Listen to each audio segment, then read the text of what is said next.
जय हिंद साथियों, देखिए आपका आज बीपीएससी टीआरई 3 में आपका पीआरटी का आंसर की जारी किया है प्राइमरी टीचर का। चलिए इसमें देखते हैं आपका कि किस क्वेश्चन में आपको ऑब्जेक्शन करना चाहिए। इसमें आपका 5 से 6 क्वेश्चन ऐसा है आपका जिसका आंसर आपका गलत दिया है, तो इस पर आप लोग ऑब्जेक्शन करेंगे तो आपका मार्क्स 5 से 6 मार्क्स आपका इंक्रीज हो जाएगा।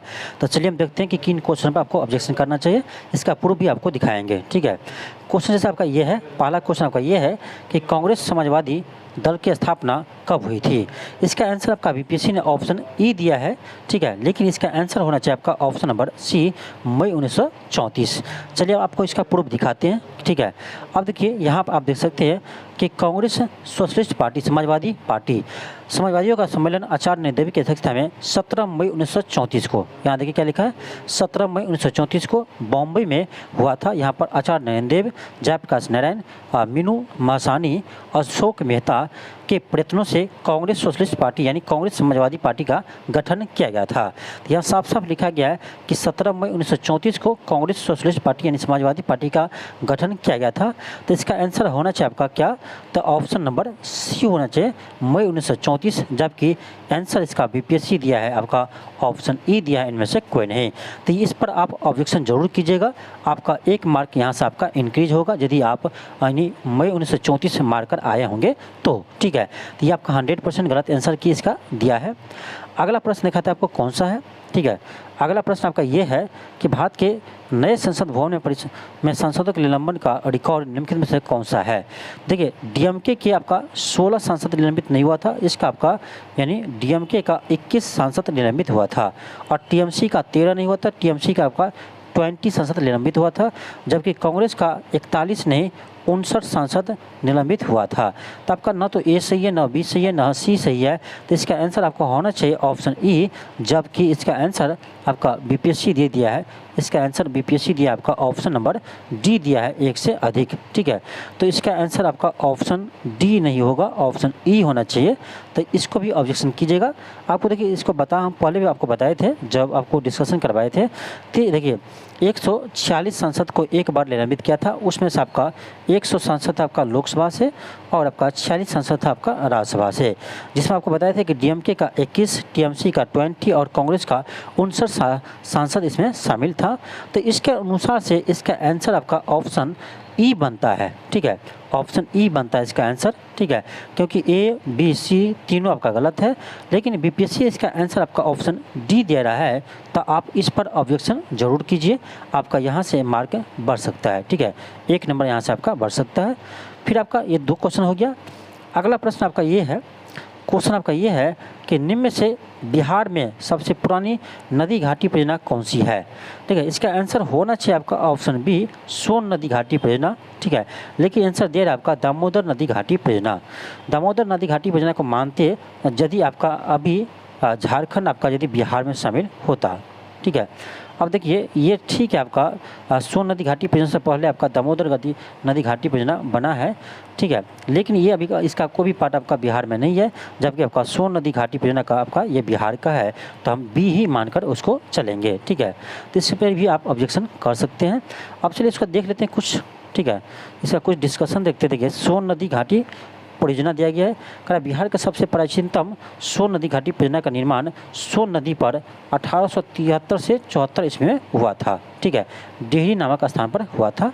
तो यहाँ भी आपको बताया सबसे प्राचीन है, तो बिहार का आपका सबसे प्राचीन सोन नदी घाटी परियोजना ही है। ठीक है, तो इसका आंसर आपका ऑप्शन नंबर बी ही होगा। ठीक है, तो इस पर भी आप ऑब्जेक्शन कर सकते हैं।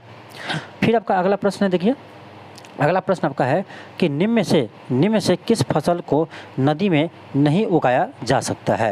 तो देखिए क्या कह रहा है, नहीं उगाया जा सकता है, तो सिंगदारा, कमल, मखाना, इस सभी को हम नदी में उगा सकते हैं। इसका आंसर होना चाहिए आपका ऑप्शन ई, इनमें से कोई नहीं। क्वेश्चन के अकॉर्डिंग आपका आंसर ई होना चाहिए, इनमें से कोई नहीं, जबकि बीपीएससी ने इसका आंसर दिया आपका ऑप्शन डी, उपरोक्त में से 1 से अधिक। ठीक है, तो आपका आंसर होना चाहिए ई, बीपीएससी क्या दिया है तो डी दिया है, तो आप इस पर भी ऑब्जेक्शन कर सकते हैं, यहाँ से भी आपका 1 नंबर बढ़ सकता है। ठीक है, तो इसका भी आंसर आपका गलत दिया है बीपीएससी ने, तो ऑब्जेक्शन आप लोग जरूर कीजिए। ठीक है, जिससे आपका मार्क इंक्रीज हो सके है। और आपका ये प्रश्न एक है करेंट अफेयर का, ये क्वेश्चन कर आपका कि निम्नलिखित में से कौन सा 3 मई 2023 से मणिपुर में जाति हिंसा का महत्वपूर्ण कारण था। ठीक है, तो ये था आपका ऑप्शन सी होना चाहिए, मताई समुदाय को जनजाति का दर्जा दिया जाना। देखिए, मताई समुदाय को मणिपुर में जब से आपका एसटी का दर्जा दिया है, शेड्यूल कास्ट का शेड्यूल ट्राइब का दर्जा दिया है, तब से आपका मताई जनजाति और कुकी जनजाति के बीच में ये आपका झड़प हुआ है, कुकी समुदाय के बीच में। ठीक है, तो आपका ऑप्शन नंबर सी ही होगा। मेन कारण आपका यही है कि मताई समुदाय को एसटी का दर्जा दिया जाना। ठीक है, जबकि इसका आंसर देखिए बीपीएससी ने आपका आंसर डी दिया है, उपरोक्त में से एक से अधिक। ठीक है, तो इस प्रश्न का भी आंसर आपका गलत है, ऑप्शन सी ही होगा केवल। चलिए इसका देख लेते हैं कुछ। आप कहीं भी आप गूगल कीजिए तो आपको यही आएगा कि मणिपुर में हिंसा का मुख्य कारण क्या था, तो यही आपको आएगा कि मताई समुदाय को अनुसूचित जनजाति का दर्जा दिया जाना। मेन कारण आपका यही था।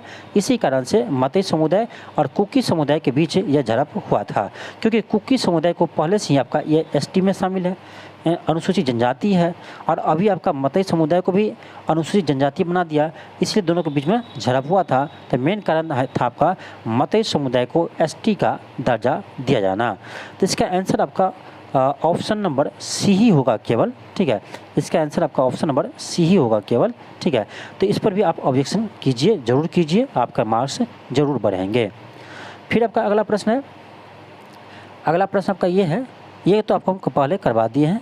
फिर आपका ये क्वेश्चन है कि उल्टा और सीधा पिरामिड यानी दोनों प्रकार के पिरामिड किस में बन सकता है। तो देखिए, संख्या का पिरामिड जो होता है वो दोनों प्रकार का होता है। ठीक है, जबकि बीपीएससी ने इसका आंसर क्या दिया है, डी दिया है, उपरोक्त में से एक से अधिक। चलिए हम देख लेते हैं। ठीक है, देखिए इसमें आपका देखेंगे कि संख्या का पिरामिड जो होता है वो आपका दोनों प्रकार का होता है। पिरामिड इसका सीधा और उल्टा दोनों हो सकता है। ठीक है, तो इस पर भी डॉट है। ठीक है, इस पर भी आपका डॉट है। क्वेश्चन नंबर जो ये है इस पर भी आपका डॉट है। इसका आंसर होना चाहिए ऑप्शन ए, लेकिन दे रहा है ऑप्शन डी। तो इस पर भी ऑब्जेक्शन कीजिए, देखा जाएगा बाद में कि किन का आपका आंसर चेंज होता है ये, लेकिन ज़रूर आपका क्वेश्चनों का आंसर जरूर चेंज होगा ऑब्जेक्शन करेंगे तो ये था आपका प्रश्न कुछ जिस पर आप ऑब्जेक्शन कर सकते हैं। ठीक है, ये प्रश्न था जिस पर आप ऑब्जेक्शन कर सकते हैं। तो एक ऐसे आपका कितना प्रश्न है, तो आप देख लीजिए, आपका ये 4 से 5 प्रश्न है जो, ठीक है, ये आपका 4 से 5 प्रश्न है जिस पर आप ऑब्जेक्शन करते हैं तो आपका 100% आपका आंसर बदलेंगे। ठीक है, इससे आपका मार्क इंक्रीज होगा। तो आप लोग ऑब्जेक्शन जरूर कीजिए। ठीक है, कितना का प्रश्न का आंसर चेंज होता है वो बीपीएससी कितना का आंसर चेंज करता है ये बीपीएससी पे डिपेंड करता है, लेकिन आपको ऑब्जेक्शन करना चाहिए। ठीक है, आपको ऑब्जेक्शन करना चाहिए। और देखिए आपका ऑब्जेक्शन का जो समय दिया है ये आपका दिया है 2 से लेकर आपका 5 जुलाई के बीच। 2 से लेकर 5 जुलाई के बीच आप ऑब्जेक्शन कर सकते हैं। तो आप लोग ऑब्जेक्शन जरूर कीजिए। ठीक है, आपका मार्क्स इंक्रीज हो सकता है। ठीक है, इतने क्वेश्चन पर डॉट है जो आपको हम बता दिए, कुछ का पूर्व भी आपको दिखा दिए। ठीक है, और देखिए आपका जो बाकी रह गया आपका 6 to 8 और 9 to 10th और आपका 11 12th का, तो इसका भी आपका आंसर की आपका जल्द ही जारी हो जाएगा। ठीक है, तो आप लोग को भी टेंशन नहीं लेना है। तो चलिए मिलते हैं नेक्स्ट क्लास में। आज के लिए इतना ही। थैंक यू, धन्यवाद।